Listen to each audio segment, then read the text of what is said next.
বলিউডের কিং খান থেকে ভাইজান সকলের দৌড় এখন বলিউডের গণ্ডি পেরিয়ে টলিউডে।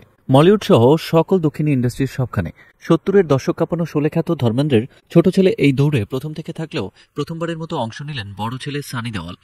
আসন্ন দক্ষিণী সিনেমা জাটে তার দুর্দান্ত অভিনয়ের ঝলক ইতিমধ্যে প্রকাশ পেয়েছে সিনেমাটির ট্রেলারে লঞ্চে দক্ষিণী ইন্ডাস্ট্রির প্রশংসায় পঞ্চমুখ হলেন গাদার খ্যাত এই বলিউড তারকা। সানি দেওয়াল বলেন, দক্ষিণের প্রযোজকরা দুর্দান্ত কাজ করছেন।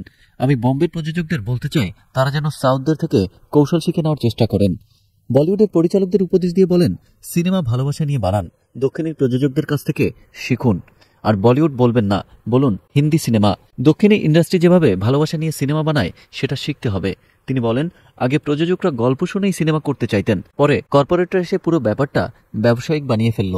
সিনেমা তৈরির ক্ষুধাটা হারিয়ে গেল, আর সিনেমার প্রতি যারা নিবেদিত ছিল তারাই আজ হারিয়ে গেছে। এই কারণেই অনেক সিনেমা আজ মৃত থেকে যায়। আগামী এপ্রিল 10-এ মুক্তি পাচ্ছে সানি দেওয়ালের আসন্ন সিনেমা জাট, যা নিয়ে উন্মাদনা শুরু হয়েছে ভক্তদের মাঝে। সিনেমাটি পরিচালনা করেছেন সাউথের গোপীচাঁদ মালিনেনি, প্রযোজনা করেছে হায়দ্রাবাদের মাইত্রী মুভি মেকার্স, যারা পুষ্পা ফ্রাঞ্চাইজির জন্য বিখ্যাত।